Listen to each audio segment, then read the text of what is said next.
Hey, Zerm listeners, Love is Blind. Let's check it out. What to talk about? All I really want from you is to give me what I need. Is there like an ick? Is there like a quirk that he does, or like pooping? She doesn't have to worry about her pooping schedule. Okay, well, usually they talk about sex, but they're talking about poop. Is this some indication of the priorities of Minneapolis folks? Just joking. And they also, Sara said, is there anything that is like ick?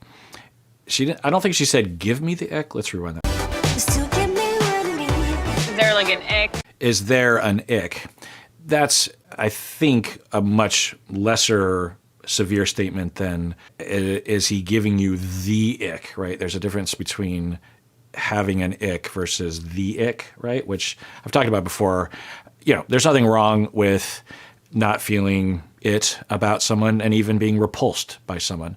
But there's a cultural conversation happening online about the ick and about how if you have any sort of feeling negative or anxiety or something in the beginning of a romantic relationship, that it's automatically an indication of not only just you shouldn't be with this person, but it's an indication that your partner, almost always referring to a man, that he is abusive, toxic, narcissistic, or something.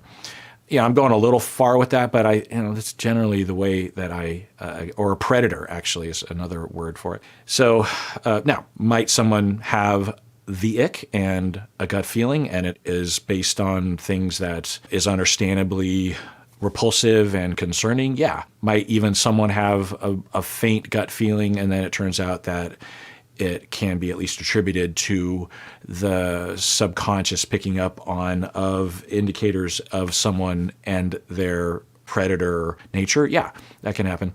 But the way it's typically applied, it's like any minor feeling of like, yeah, I don't know if this is working out, or I don't know if I like that, or I don't feel comfortable, that it's automatically some sort of crystal ball or some sort of supernatural power of detecting something in someone. I don't think I have a lot of faith in Sara, and so I don't think that she would subscribe to that point of view. So I think she's just asking, is there anything, because this is on the heels of Sara and Ben talking about the hair and the laundry and her having tags on her clothes. Is there like a quirk that he does, or like pooping? She doesn't have to worry about her pooping schedule. She's good in that Before we department. came down here, I'm like, I'm going to be honest, I need to poop, so... So it's funny, Sara introduces pooping, which I like. Not that it's necessarily pooping, but that Sara has the maturity and the self-confidence to introduce a funny but real conversation. Yeah, and that's another thing. That's interesting that I am now realizing that of course, at least I don't remember realizing this, that Americans, and maybe other cultures, but I can only speak to mainstream Americans, that we have some sort of totally weird thing about poop and butt stuff and anus and all that stuff. It's one of the main reasons I think, and I can't know, that the United States is one of the only places, or at least a major place, where we generally avoid bidets of any sort. And there's pros and cons to different kinds of bidets, but once I had enough money to afford, and there are cheap versions of it where it's not electronic, it's mechanical, and that you don't need to plug it in. And I actually prefer those because you don't have to wait for it. And all the bells and whistles on those Japanese styles, where it's heated and you can have like different spray types. It's like, you don't need that. And so I have this one where it's kind of like a motorcycle handle on the side, and you just kind of aim it, it's kind of, okay, you can control the pressure, Anyway, I find it to be so much better, not only in so many domains. One, sometimes it's arguable you don't even need any toilet paper, so you get to save on trees and save on clogging the water treatment system. But I usually will dab, but it's usually just dabbing the excess water. And so there's that benefit. It also it feels, you can make jokes, but it feels better too. It's more, I don't know, just refreshing, I guess, or it's certainly less annoying, because there are times when if you're just using toilet paper, it's just like, what's that line? There's a blooper of Parks and Rec where Chris Pratt is at the doctor and he's asking the doc. They didn't use this in the show, and Aubrey Plaza's there, and Chris Pratt's like, yeah, doc, I have this thing where I wipe and I wipe and I wipe, and it's sort of like it's like a magic marker. It just keeps going. And Aubrey Plaza, look it up on YouTube. And Aubrey Plaza, like, she cracks up and she's like, what's his name on the show? What are their names? Andy and Aubrey Plaza's. Anyway, sometimes that's true. I don't know if everyone has that, but I have at times. And you blast it, and there's no magic marker. It just blasts away. Anyway, getting off topic. They're talking about poop, and so Sara introducing it, and then they go with it, which is also great. You don't have to talk about poop if you don't want to, but why not? But so I'm realizing now that people, so I'll hear people that I cannot relate to, by the way, that will talk about having such a conundrum when they couple with someone about when and how they're going to poop around them, right? Like if you don't live together, but you go on vacation, you're staying in a hotel, and the bathroom is right off from the room, and what do, right? And I'm thinking, I don't know, take a shit. And if your partner somehow can't take it, I mean, there's preferences or something, but at the very least, like, just how, in people's heads they get. And I don't know, I feel like intimacy and true closeness involves a lot of things, pro and con. But one of the pros is that you don't have to, I'm not, farting it up in front of just anybody, And I have to really recognize that my family that I grew up with was particular. I don't know if it's a Japanese American thing or something, but I realized later we're kind of in the minority about certain things, on this topic. But anyway, so, but good on that. So anyway, I of course, for the cast members, when they go to it's just this overwhelming experience. There's a person that you don't recognize, but you recognize their voice, and just how surreal that would be. And suddenly, boom, you're in bed. You're potentially even having sex that first night. And then you've got to go, and you're just so many new, brand new situations that you're being challenged with. So anyway, they're talking about it. That's good. And anyway, so Lauren, so Sara introduced, have you run into like any kind of poop problems or like concerns? And Lauren says, well, Taylor, she has no problem with that. So then that says in the pods, like Taylor was just like pooping it up and talking about it. Let's rewind that. Or like pooping. She doesn't have to worry about her pooping schedule. She's good in that Before we department. came down here, I'm like, I'm gonna. Oh, pooping schedule. Yeah. Some people are very on time every day, especially like if coffee is involved. My wife is like that, generally speaking. I am not. At least I don't think I am. Maybe I should keep a log. To be honest, I need to poop, so entertain yourself. I love that. I turned the water on, everything was fine. The faucet. I do that too. Okay, so it's fine, not a big deal, but depending on the water abundance of the supply that you are at, and they're at, where are they? Does it say in the description? Did they mention where they were going? I think in the pods they were talking about where they would be going. Honduras, I think it is.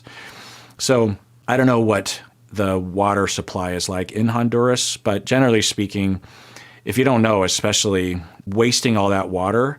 I grew up in the 70s in Seattle where conservation was talked about a lot and pollution. And I remember vividly in grade school how how much water is used when you just turn, like people that will turn because I'm guessing people don't do this anymore, but when you brush your teeth in the 70s, people would turn on the faucet and just leave it on while they're brushing their teeth. And I remember as a kid learning how much water was used for no reason, right? And so I've always had kind of a thing about it. And on the scale of all the things that we need to be doing to take care of our planet, depending on, again, the supply that you're on, it's not like this.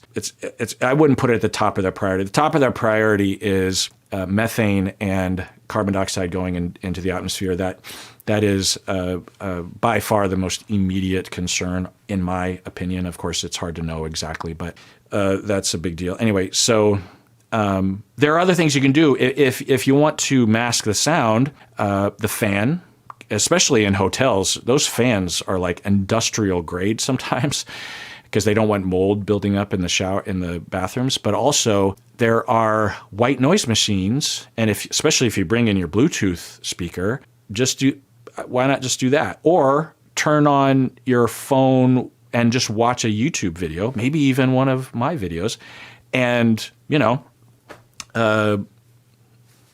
fart it up. Blast it out. I run the shower. Again, I am not a climate scold in any. There are things about my life that people could absolutely scold me for. Overall, I will grade myself anyway as being a force for good, generally speaking. But as an American, given how much pollution and climate changing gases I am participating in belching into the atmosphere, it's hard for me to say that, at least on average for a human being on this planet, that I am on the right side of history. I'm not. So I'm not scolding, but if you're going to run something, I would imagine the shower would have more water, although sometimes hotels have that like water saving thing. And I say it like that because I hate showers that don't have enough supply, where it's like just dripping out, right? Because the thing is like, and faucets are the same way when I come across those in restaurants and stuff. And I'm thinking, you're not saving any water. You're just annoying me because I have to sit there longer. You know what I mean? So if you let the supply come out, I'll take a short shower because I don't need to shower very long. But if you're going to make it trickle out, then I'm here for half an hour and you're not saving any water and you're wasting my time and you're annoying me. It's just a real ham-fisted way of trying to conserve something, So sometimes it won't have as much, or it won't have more water coming out than I don't know what I'm talking about. Let's move on. Anyway, kudos to them for apparently all being cool with talking about poop and normalizing that ladies poop too. We have a code word, and if we say papaya, that means one of us has to poop. Papaya. Oh. So that we can say it without saying it. Wow, they already have a code word. Because I think they're on maybe day 3, maybe like 48 hours into the getaway. Maybe 3 days. I'm guessing it's just 2 days, though. So that's impressive. Stacy and I. Oh, no, we do have a code word. What am I talking about? It's from her. I don't know where she got it from. Maybe from her childhood. And I suppose I have my crude way of saying it, where I say that I'm crowning, like I'm dilating as a way of indicating at what stage of emergency that I'm in. I should cut all this out. If I don't, welcome to that part of my world. Okay, so at the end of this video, I thought I would do something kind of fun. And I asked AI to put different people from Love is Blind on the D&D alignment chart. Do you know of the Dungeons & Dragons alignment chart, where you have 9 different types of alignment, and you have a spectrum from good to evil and law to chaos? So you can be lawful good, or you can be chaotic good, or you can be lawful evil, or chaotic evil or neutral good. Anyway, we'll get to it. But I asked AI to do this, and of course, AI is just compiling information from all over the internet, so it's not thinking on its own. It's just trying to predict the most logical or most likely to be received well word next or idea next. So this is, I guess, kind of a reflection of what people are saying about these individuals online, or what people are saying about these individuals in news articles, or anyway. But I thought, when I saw it, I thought it was food for thought, and that I would share it with y'all. So, lawful good is an alignment, meaning that you're both really, well, I wrote down some synopses as to what I would say about each of these. So lawful good is these individuals follow rules and principles to help others and uphold justice. So these are the like Superman kind of a thing. And so take a guess as to who among all the past, and I don't know if they include this season. So of all the past, and I guess also predict who is talked about the most, because AI would key in on those individuals. So I'm guessing at least some of you would have predicted Lauren and Cam from season 1. And AI says that these two embody commitment and mutual respect, fostering a strong and supportive partnership, and that they are good, right? So they're not evil, and they're not in between good and evil, of neutral. And regarding the spectrum from lawful, neutral, and chaotic, they're lawful, meaning they follow the rules, which, okay. So neutral good is just good. They're neither lawful nor chaotic, but they're still very good. And the description here is they do the right thing regardless of laws or traditions, and they also don't really have any desire to think outside the box in particular, And so who do you think was in that category according to AI? Well, they identified Alexa and Brennan from season 3. And AI says that they developed a genuine connection focusing on open communication and understanding. I think that's a controversial one, I imagine, for a lot of people, because I think, particularly due to the reunion of season 3, that a lot of people were turned off by Alexa and Brennan's holier than thou, I think is the way some people would call them. I don't know if I would say that necessarily, but so I'm guessing a lot of people wouldn't say that they were neutral good, meaning very good, but like neither lawful nor chaotic. I'm trying to think who I would put in there instead from all of the people in the past. And as I think about doing this, it could take the ending of this episode many hours, so I will not do that. I'll just read what AI said. All right, chaotic good. So again, very good, but also on the chaotic side of things, meaning that they think very much outside the box and they don't follow traditions. And they said that it's Giannina from season 1, because she displayed passionate and spontaneous behavior, striving for authentic emotional experiences.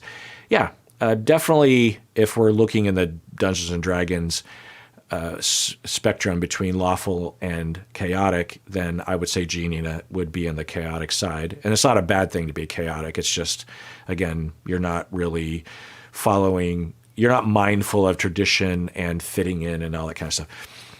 But whether or not she was like a shining example of goodness, I mean, she wasn't bad.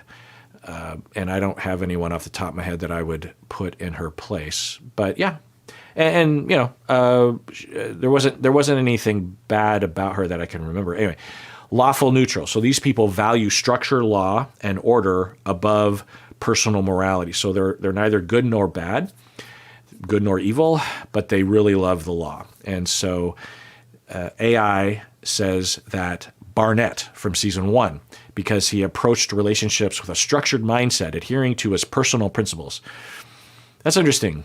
Yeah, I mean, if that's how you interpret it, and I guess what the AI is saying, that the general chatter, at least in news articles, is that Barnett wasn't a villain or a hero on the show. Maybe that's what AI is picking up on, is were these individuals villains or heroes, and how was their behavior overall? Were they more straight-laced versus more spontaneous? Yeah, that's not a bad way of applying behavior on Love is Blind to the Dungeons and Dragons alignment types. But anyway, so true neutral. So these individuals are balancing all the forces. They're neither good nor bad. They are neither lawful nor chaotic. And they said that Colleen and Matt from season 3, because they maintain a balanced approach navigating their relationship without extreme behaviors. I'm sure that's a controversial take. I think a lot of people do not like Matt because of hints of abusive behavior. So that's interesting. And I true neutral, even in Dungeons and Dragons circles, is kind of hard to lock down. And there's different ways of thinking about it in Dungeons and Dragons. Some people think that it's because the reason why they have this alignment chart, in part anyway, is that you declare for yourself, your character that you're playing, where you are on this chart, and it's expected that you will try to be at least somewhat consistent with that. Otherwise, you're just sort of making random decisions given scenarios. And so when you like a paladin who's always good all the time and follows the rules and sacrifices themselves, they are always lawful good, the Superman kind of thing. And your Robin Hoods are the chaotic goods. And when it comes to lawful evil, these are typically described as like mob bosses, and that they're evil, but they follow a code. And then chaotic evil are just people like, Charlie Manson or something. And so those are easy to distinguish, but how do you incorporate neutral? What's true neutral? What does that exactly mean? Are you just like blank or something? But anyway, they say Colleen and Matt. Chaotic neutral, so neither good nor evil, but into spontaneity and anti-authority, anti-tradition. They say Jessica from season 1, because she engaged in unpredictable actions driven by personal desires and uncertainties. That's not bad. Because if I'm imagining AI is interpreting good versus evil as audience reaction regarding hero versus villain, although there were a lot of people, at least back then, thought Jessica was the villain. But I imagine that she's redeemed herself, hopefully, to some extent in the audience's eyes. And she definitely was more spontaneous and didn't seem to have a clear goal, or hadn't thought about her behavior prior to acting, like when she's trying to seduce Bartice. Anyway, or not Bartice, Barnett. Lawful evil is Bartice. So they think that AI thinks that Bartice is evil and following traditions, and maybe even using traditions. Well, that's not bad. So, yeah. I don't know if this is where pursued personal interests with a calculated approach, potentially manipulating situations to his advantage. I mean, I wouldn't put it that way, but the criticism, and Bartice was definitely a villain, so I guess AI would categorize him in the evil camp. And one could say that an interpretation of Bartice's behavior, because the key moment was at the wedding with, what was her name? Oh, it's on the tip of my tongue. Bartice, and anyway, so, well, I can look it up, but I won't because I don't want to say it. So he was gearing up it was the wedding day, and he's getting his tux on with his guy friends, and he sends this, I think, jewelry or something to her. And now I need to look up her name. Bartice, season 3, Bartice and Nancy. I knew it was something. I was like, it's like Teresa. Anyway. So Bartice sent to Nancy, I think, like some jewelry. At the very least, it was a note that said, like, let's do this. I think that's the exact quote, which I think what he meant, because I think he knew he was going to say no. And I think what he meant was, hey, we're in this together. Let's go. Let's get in front of the cameras and do our thing.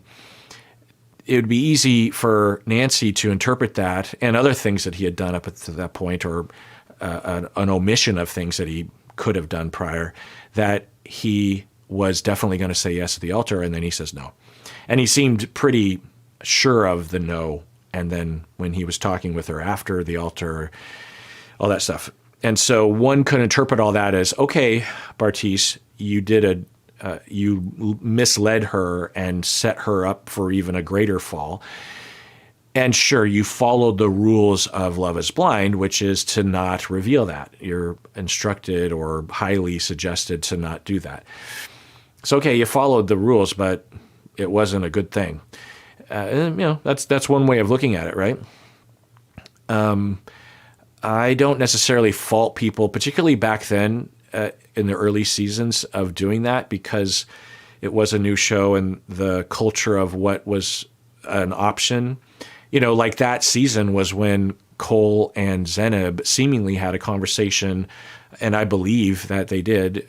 Cole described a pretty credible scene in which a couple of days before getting married, they had a conversation about whether or not they were going to say yes or no, and they both established that they both were going to say no. And they were amicable about it. And that was potentially against the rules and was potentially even threatening a kind of a very small stipend that they get for seeing things through. Like Netflix could say, or Kinetic could say, we're not going to give you that stipend that we pay because you didn't go to the wedding in a vibe or a good faith way. Anyway, so that was new. And other subsequent seasons, we've seen people, maybe because they've seen previous seasons where someone actually stepped forward and broke up before the wedding. That because if you think about like the very first season, I think literally everyone went to the altar, right? Whereas today, if they repeated that season with the same people, a number of them would have broken up before their altar. So, or Kinetic was more lax about, I don't know. But anyway, so yeah, Bartice, neutral evil. So these are non-lawful, non-chaotic, but evil. They say Damien from season 1 because he made self-serving decisions leading to strained relationships and emotional distress for others. I mean, for the season 1 proper episodes, I don't think he deserved necessarily to be a villain. I think he just wasn't feeling it. It was just, there was too many concerns or enough concerns for him to say no at the altar. And, you feel bad for Giannina, of course. But I think the villainy happened in a reunion episode where it was like a year later and they got everyone together for a party and Damien showed up with another woman or something in front of, anyway, I don't quote me on that, but it was something like that. I remember myself thinking like Jiminy Cricket. Anyway, and finally we have chaotic evil. So these are potentially like the worst people on the alignment chart. So, okay, so who do you think is here? They put Irina from season 4. So these are people that thrive on destruction, chaos, and personal gain at the expense of others. And they say that Irina is chaotic evil because she engaged in disruptive and hurtful behavior, causing turmoil among fellow participants. I'm not saying, I'm definitely not saying that any of these individuals are evil, but if you have to pick someone, that's not a bad candidate. Yeah, and you could say that if we look at law versus chaos as following the rules of Love is Blind, which we could say isn't necessary to do, but is a reflection of one's adherence to conformity or something, Irina definitely broke from the mold by, how she reacted to Zach in person and how she broke up with him soon after. That's not following the typical expectation of the show. So yeah, okay. And yeah, of the individuals that they identified in the evil camp that exhibited behavior that was purposely destructive, which is one definition of evil, Irina, in the edit, it looked that way with Micah.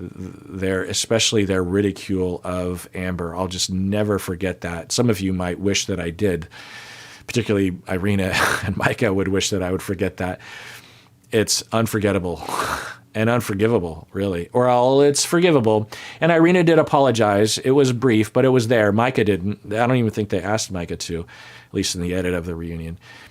Now, none of these individuals are evil, or there's no evidence of that. None of these individuals deserve to be attacked or labeled in some way. It's a reality TV show. I'm sure that these individuals, all of them have their pros and cons in the typical bell curve way. And if any of us were on these reality TV shows, the breadth of our issues would be displayed, both good and bad. And so, it's all just human stuff. So, and we all come from a past of some sort that influences our behavior in the current. So no one wakes up in the morning and says, I want to be a villain, or at least not typically. Anyway, well, that was interesting. And if you're still with me, then what do you think about that? Would you change any of those? Let me know in the comments. Seriously, I'm curious. And everyone out there, please take care of yourself, because you deserve it. You really, really do.